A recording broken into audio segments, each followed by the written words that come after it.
Bom dia, galera, tudo bem? A gente vai começar a aula de hoje pela correção dos deveres, da página 70 e 71, né, que eu pedi para vocês na aula passada. Então, vamos lá.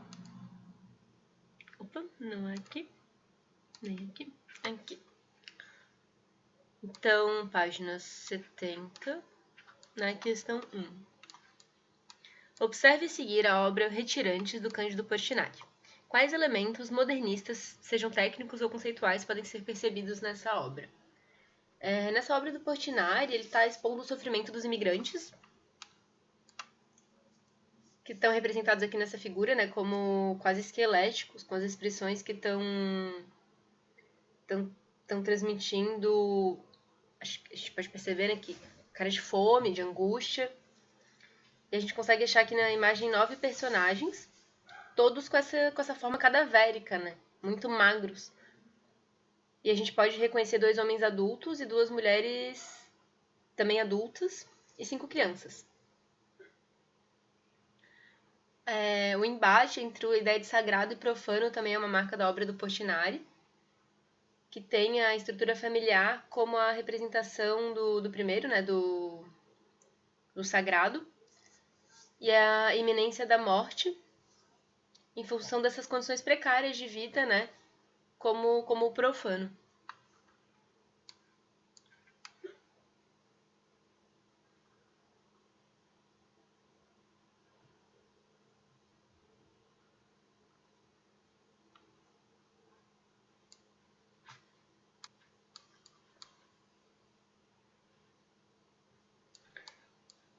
A 2 é pessoal, né, é um desenho. Vamos para 3. Quais as principais semelhanças e diferenças entre a arte muralista brasileira e a mexicana?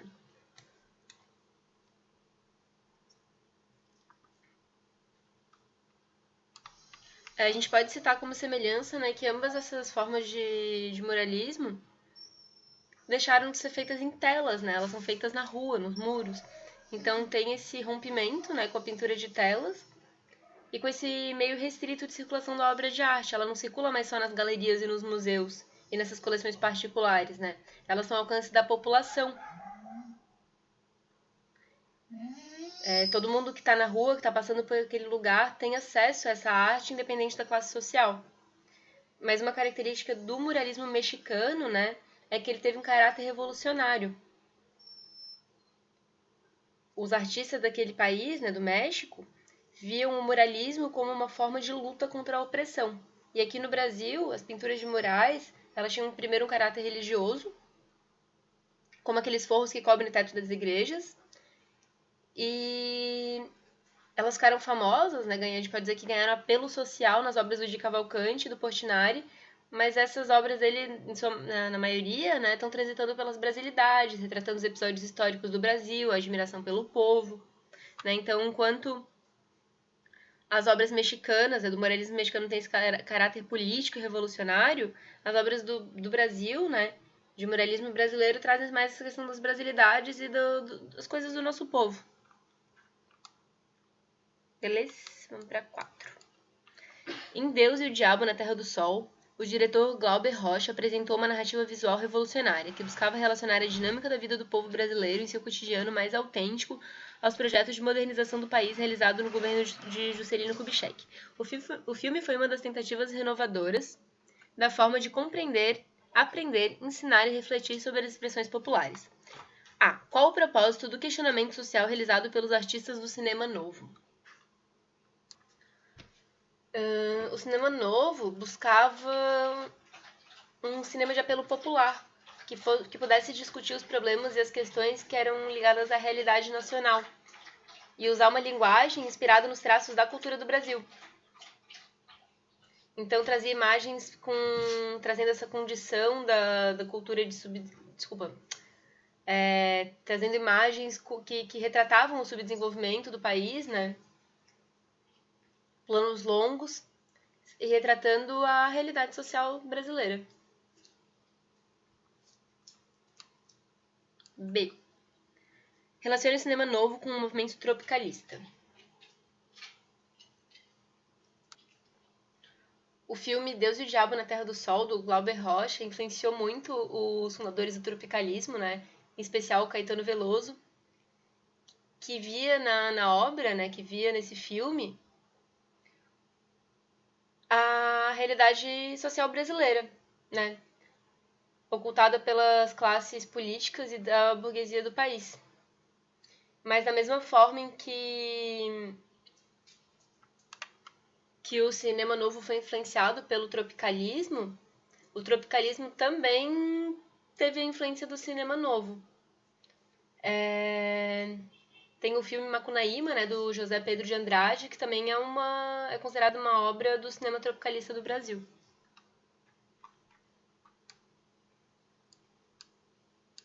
5. Leia o trecho da canção Vamos Comer Caetano, de Adriana Calcanhoto. Vamos comer Caetano, vamos desfrutá-lo, vamos comer Caetano, vamos começá-lo. Vamos comer Caetano, vamos devorá-lo, degluti-lo, mastigá-lo, vamos lamber a língua. Com base na análise dos versos da canção, relacione a canção da Adriana Calcanhoto, que foi composta no final dos anos 90, com a antropofagia do Oswald de Andrade. O manifesto antropofágico do Oswald de Andrade serviu como base teórica e ideológica para o movimento tropicalista. O Caetano propõe, através do tropicalismo, a transformação do que ele chamava de lixo comercial estrangeiro em uma arte inspirada e livre.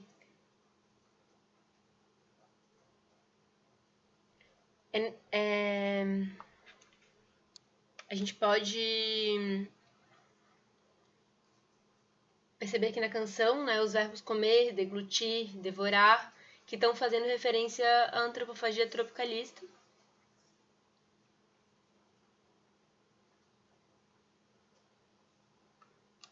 Do Caetano Veloso. Daí tá fazendo referência ao manifesto antropofágico do Oswald de Andrade.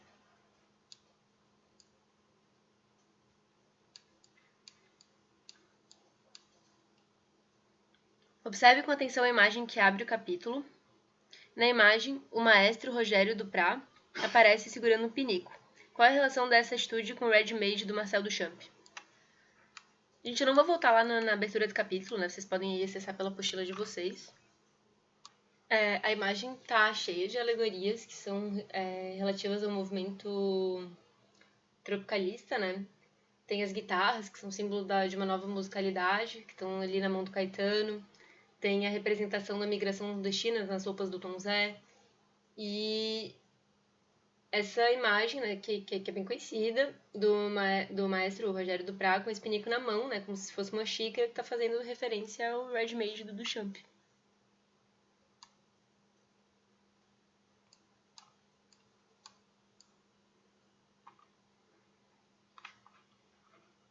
Tem mais... Não, encerrou, né? Isso aqui. Fechou. Então, vamos começar nossa aula de hoje.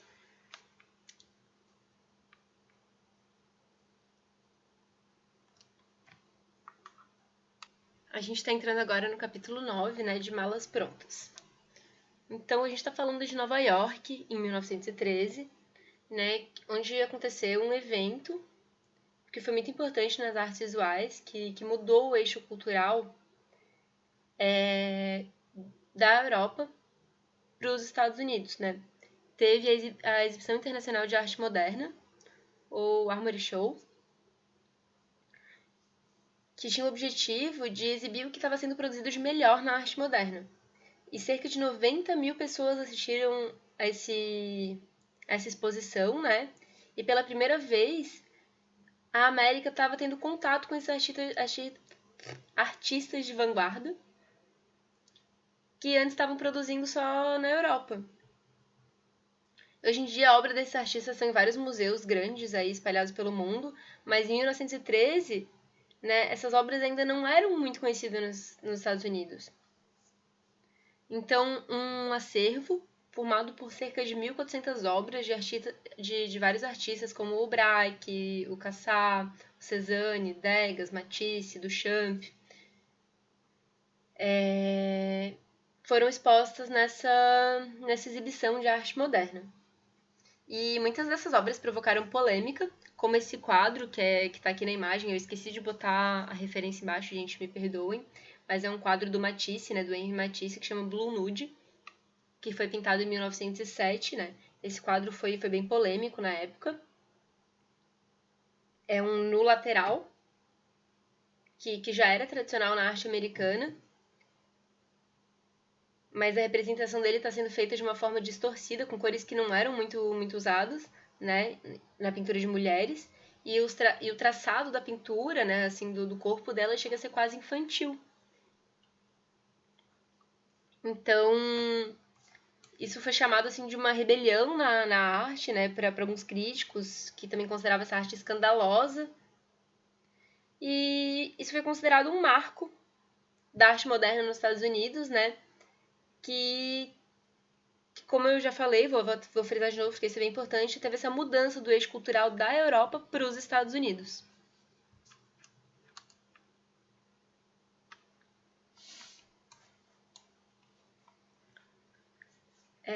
A gente está falando do contexto ali logo depois que acabou a Segunda Guerra Mundial, né? Então Paris estava bem acabada, assim, estava ruim economicamente, estava ali complicada culturalmente, artisticamente, né?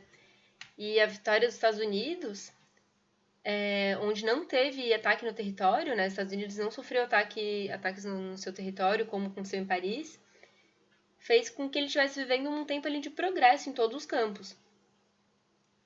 E a Paris daquelas vanguardas, toda aquela loucura cultural que acontecia, né? De tudo aquilo que estava acontecendo ali um tempo antes, estava se recuperando de uma derrota, né? Que abalou muito a população e destruiu os monumentos. Então, Paris estava se recuperando da Segunda Guerra Mundial, enquanto os Estados Unidos estava bombando, não tinha sofrido perdas no seu território, né? Então, estava numa situação mais vantajosa do que Paris. Então, nesse contexto aí, os Estados Unidos ganhou destaque mundial como centro de produção artística, principalmente em Nova York. E alguns artistas europeus foram exilados, né? Então eles foram para os Estados Unidos, como alguns artistas surrealistas, professores da Bauhaus, que foram expulsos da Alemanha ali na época da Segunda Guerra. Também artistas expressionistas foram se exilar nos Estados Unidos, e aí os norte-americanos tiveram contato com esses artistas e vieram outras perspectivas de criação.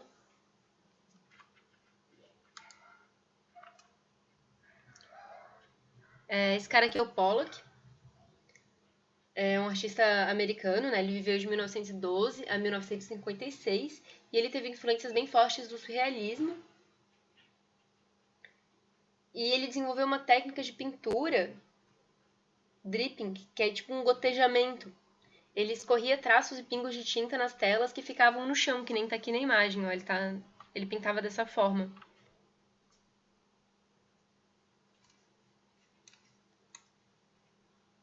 Ele faz telas bem imponentes, bem grandes também. E ele criou imagens que naquela época, né, eram incômodas para as pessoas mais conservadoras e fascinavam o público que gostava de conhecer essas novas propostas. Então, a maneira que ele fazia arte dividiu a opinião do público americano, né, do público norte-americano. Tem uma reportagem da revista Life, que eu coloquei aqui no slide para vocês, de 8 de agosto de 1949, que coloca, assim, num tom de ironia, essa pergunta que eu vou ler para vocês. É este o maior pintor vivo dos Estados Unidos? Essa frase tá mostrando a falta de credibilidade, né, do Pollock por algumas partes aí da sociedade. Aqui é ele trabalhando no estúdio dele, né, fazendo a técnica de gotejamento que eu falei.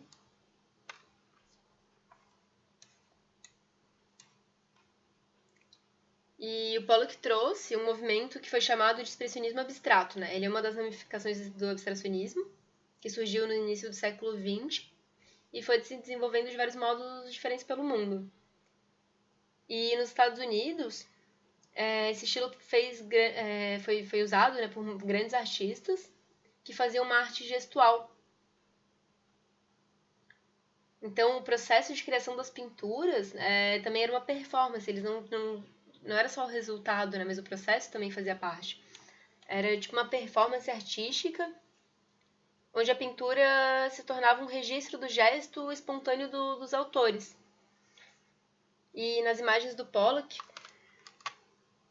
como essa aqui que eu coloquei no slide para vocês, a gente pode ver a energia do gesto, da ação do artista, né?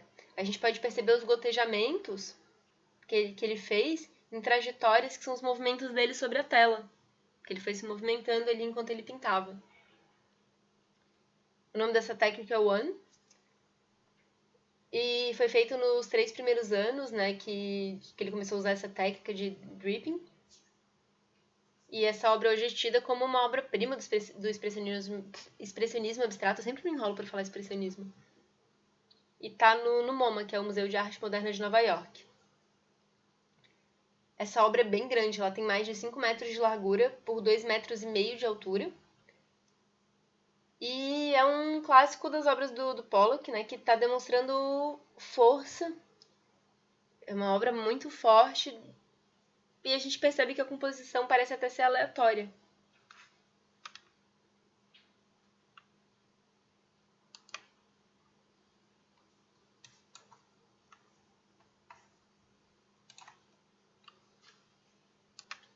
O expressionismo abstrato, né, que como eu falei agora há pouco, é uma das ramificações do abstracionismo. Ele surgiu na pintura norte-americana, mais especificamente em Nova York, depois da Segunda Guerra Mundial, nesse contexto todo que eu estou aqui comentando para vocês, né? E ele traz uma recusa às técnicas artísticas tradicionais e também uma postura crítica em relação à sociedade. E esse estilo aproximou grupos bastante diferentes de pintores e escultores norte-americanos que tinham um interesse em comum, que era usar a abstração, né? Sempre me enrolam essas palavras, gente, socorro. A abstração para trazer um forte conteúdo emocional, né? Ou até expressivo. E eles iam se afastando das tradições europeias da pintura, né? Que eram referência até então, criando uma arte tipicamente norte-americana.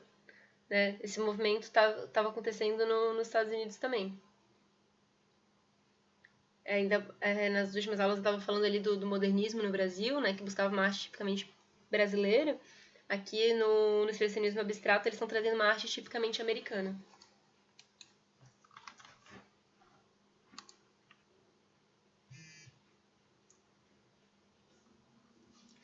Aqui eu trouxe imagens de alguns artistas famosos, né, do movimento. Traz essa, olha a expressividade bem forte, né, esse tom bem emocional das cores.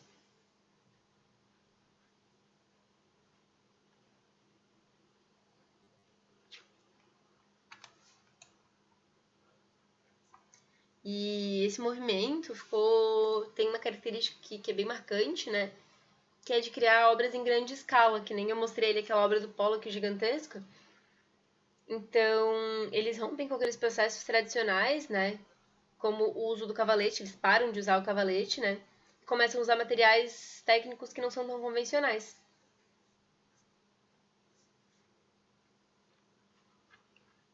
E eles trazem essa ideia de que a arte surge dessa liberdade de improvisação do artista, né? Desse gesto mais espontâneo. E também trazem essa expressão de uma personalidade individual.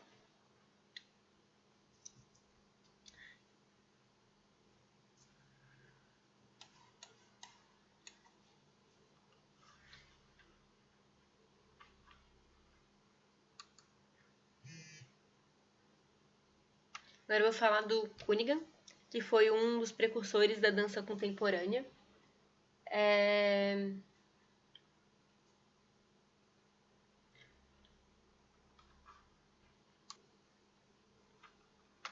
Outra pessoa importante que eu vou citar, né, que inclusive está na apostila de vocês, é o Laban, que ele é um pouco mais velho do que o Cunningham. Ele nasceu em 1879 e morreu em 1958. Então eles viveram aí um período juntos, né? O Laban foi um dos precursores da dança moderna ocidental. Ele pesquisou os movimentos corporais cotidianos para criações coreográficas em dança. Ele usa os movimentos mais corriqueiros, né? E ele faz estudos de como esses movimentos funcionam para a gente poder conhecer o próprio corpo, né? Que é a matéria-prima para a dança. O Laban estuda a nossa quinesfera, né, que são as dimensões que o nosso movimento consegue atingir. Então, e ele estuda também as qualidades do movimento, né, tipo o peso, o tamanho, a fluência. Mas enfim, não vou entrar nesses detalhes agora. Mas o Laban, ele começa a estudar essas qualidades do movimento. E o Cunningham, né, que nasceu em 1919, 2009, também foi um bailarino, coreógrafo, né, ele é norte-americano. E que também trouxe contribuições bem importantes para mudar esses rumos da dança moderna.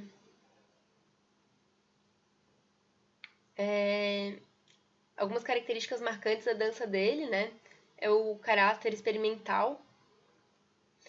Ele criou mais de 200 coreografias. Ele trabalhou junto com o John Cage, com o Andy Warhol. A gente vai falar do Andy Warhol mais pra frente. Esse aqui, né, na imagem é ele, obviamente. E o Cunningham acreditava, né, que a dança era um movimento natural, que não tinha uma finalidade específica, e ele não buscava um encadeamento lógico dos movimentos, mas ele tentava explorar esses elementos fornecidos pelo acaso.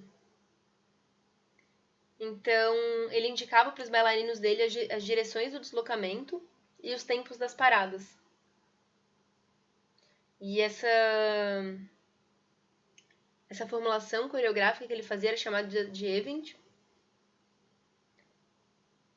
que era um acontecimento único de dançar com uma ligação bem forte com vivenciar o instante presente, do aqui e do agora.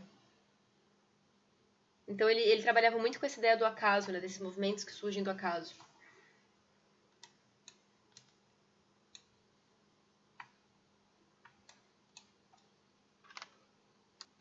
E o Cunningham, com 70 anos de idade, ainda desenvolvia coreografias, né? Ele desenvolveu coreografias por meio do computador. E aos 85 anos, em 2004, ele veio para o Brasil. Ele estava usando cadeira de rodas por causa da artrite, né? Porque ele tinha feito uma operação no joelho. E ele ainda dava aulas e preparava coreografias novas, com 85 anos.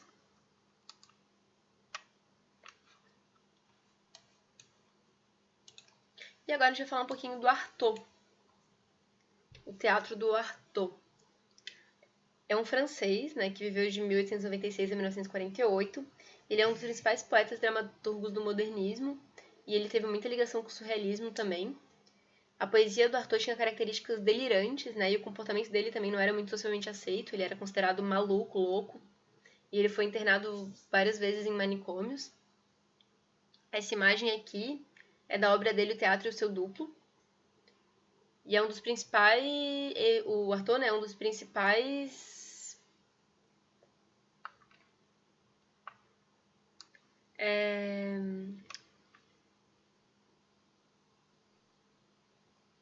artistas, né, do teatro moderno. E essa obra que ele fez é bem importante, bem conhecida. E ele diz, né, ele dizia que não tem distância entre o ator e a plateia, porque todos são atores também. O ator buscava uma revolução, ele queria mudanças sociais radicais, e o teatro era o meio para que essas coisas acontecessem, essas mudanças, né?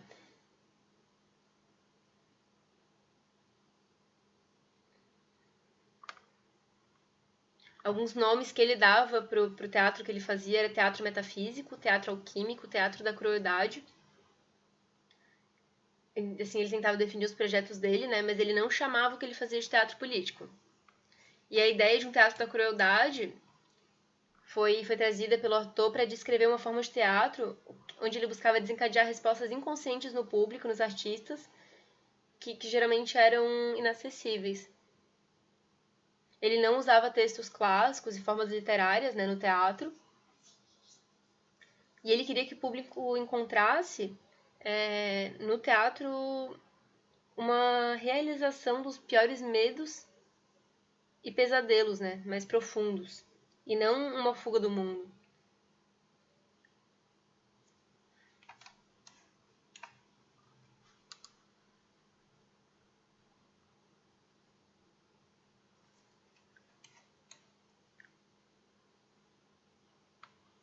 Isso aqui eu já falei. Ah, não botei a imagem, gente. Esqueci de botar a imagem. Mas tem na apostila de vocês, na página 78, tá? Tem uma imagem de uma peça do Arthur. É uma cena da peça, a história do homem que ouve Mozart.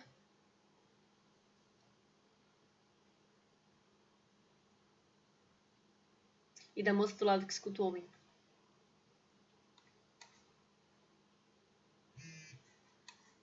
Ah, eu queria mostrar a imagem pra vocês pra ilustrar isso que eu vou falar agora. Mas a peça traz uma tensão bem forte, né? O espaço cênico é bem pequeno, é reduzido, a iluminação é baixa e cercado por paredes negras, né? E o público fica em volta dos atores como se fossem molduras que estão limitando esse espaço, né, da atuação dos atores. E o ator buscava a libertação dos instintos primitivos por meio do teatro. E ele acreditava que esses instintos estavam escondidos sob uma máscara social, né? Uma máscara civilizada, que mascara o comportamento humano.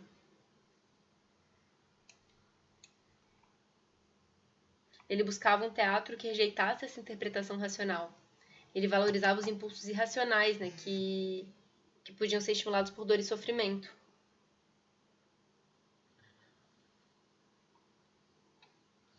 E ele dizia que todos os artifícios utilizados ali na teatralidade eram para aumentar essa sensação de perigo, de violência e desorientação da plateia.